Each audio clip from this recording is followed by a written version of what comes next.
What's going on, everybody? It's your boy Long Island Fish Guy here, back at it again with another video. Today I want to make a quick video about something that I have just recently experienced for the first time on my own. So I bought these silver dollars, and I was kind of not necessarily against having a quarantine tank, but I just never saw the need for a quarantine tank if you have a reliable source to get your fish.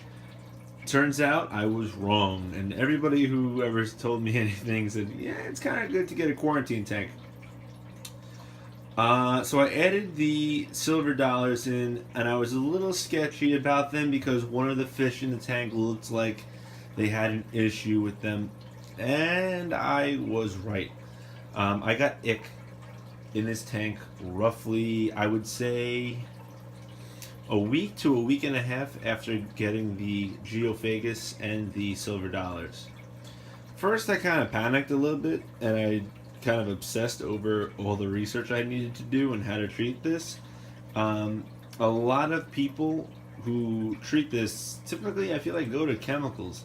I wanted to go the more natural route. I hate putting chemicals in this tank, and any opportunity that I can get to not put any chemicals in, I will. So the way I treated, which is what I'm going to be going over today, is already in the shot. What I did was I upped my temperature. I bought a second. I had a preset heater, which I got rid of, and I got two. Well, I already had one, but I have a total of now of two 300-watt heaters. And what I did was I typically hold the temperature at 78 degrees. I upped it all the way to 88 degrees. And I decided to use heat treatment. Ick, typically, I might be wrong with this. At 86 degrees, I believe that they are unable to reproduce. At 87 degrees, they're unable to latch onto new fish. And at 90 degrees or 91.5 degrees, they actually die. But what fish can really, take that type of temperature?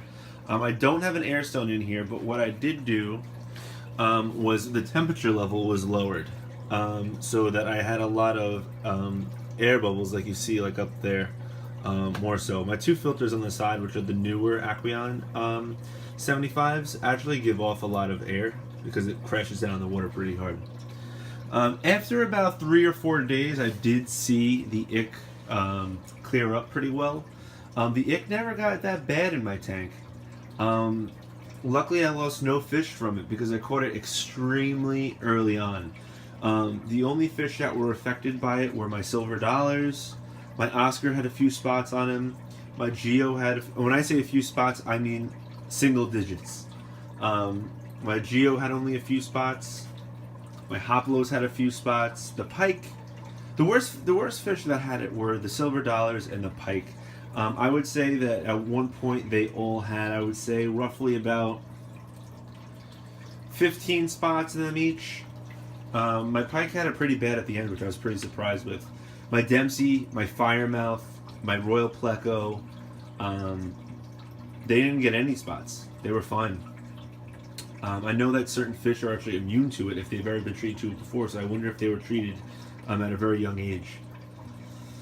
Also, so like I was saying, it did not really clear up as quick as I wanted, or as I read that, that potentially if you don't use something else to supplement it, you could actually get ick later on, even after it might clear up. So what I did was I bought this salt. Now, this is salt in a bag that you can buy at Lowe's or Home Depot. It literally is water softening salt. A lot of people might be sketched out by this, but it worked like a charm. I might actually be adding some of this salt into my tank just regularly now. This is just regular water softening salt. Basically, this is like 99.8% salt. It's aquarium safe. None of my fish obviously died from it. I put a heck of a lot of it in.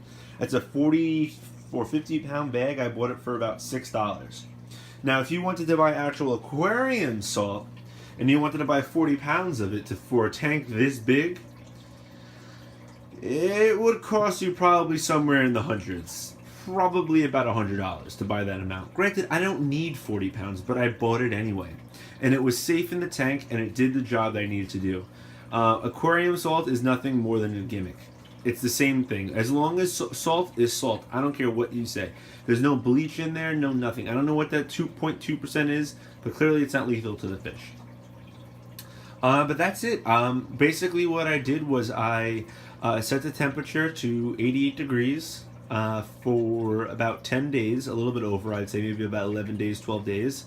I added about a full solo cup of salt in every day, which might not be enough or a lot for a tank this size, but it definitely did the job that I needed it to do.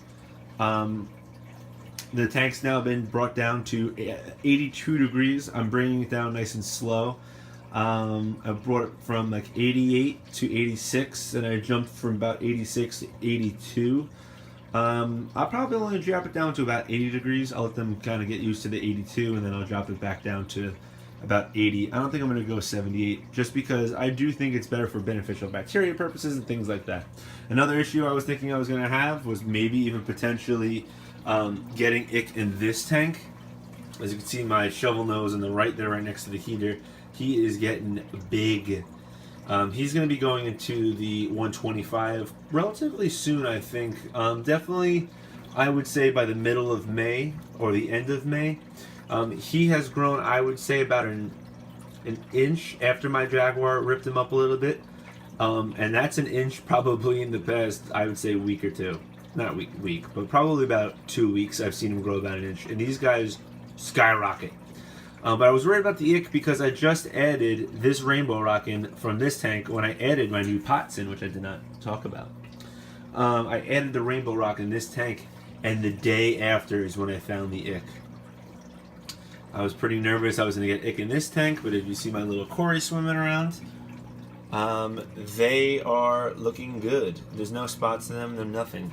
But I'm basically going to be using this as my quarantine tank from now on. I'm going to leave my quarantine / grow out tank. Any new fish that I want to get are definitely going to be in here for at least a month before I put them into the 125. I don't anticipate getting any new fish soon, but if I were to, you know what they're going to be. So that's it for this video. If you have any questions about ick, you better hit your boy up because you know I have the right answer. Alright, thank you for watching. Have a good one.